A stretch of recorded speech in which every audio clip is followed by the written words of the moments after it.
every song. It was funny because I was kind of the record label when we started off first talking to the label. You know, I didn't expect at all for them to want me to write, and it was a very kind of, I suppose I was very nervous about it, very scared about it, because I'd never really done too much. I'd done a bit of it before, obviously at Westlife here and there, but nothing, you know, that I could talk about too much. But yeah, so the first session was everything to me. So went in, had the title in my phone for about 4 months actually, and it was going in, and we just wrote the song. You know, it's one of those things. It's, you don't know how you're going to be at it until you try it. And I remember thinking, leaving the studio the first day, thinking that's not a bad song. You know, I didn't know that it was a really good song.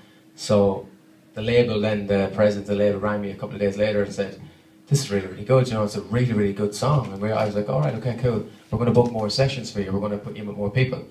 And then I thought, you know, I might have got off to a good start or whatever, and maybe beginner's luck or whatever. But a couple of weeks later, then 2 weeks, the week after that actually, I wrote All You Need to Know with Paul Barry and Patrick Maskell. So that was, you know, I think that's probably one of the best songs on the album. For me personally, I think it's a great song. The second song you would have heard. So it's one of those things, you just get in and you see how you feel. And I found lyrically, I was very good at it. I found it very easy, probably because of the fact I was kind of just talking about stuff that was important to me, or talking about my life, maybe, or how I was feeling on the day.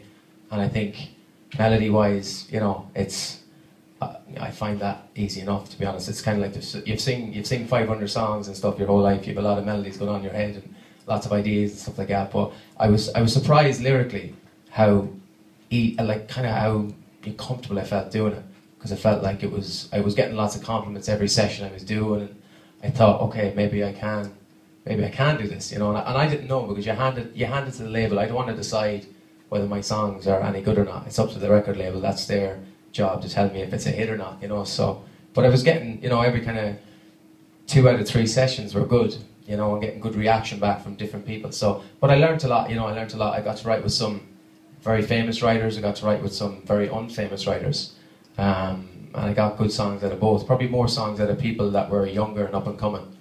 Probably because maybe, I don't know, they were hungrier maybe like me.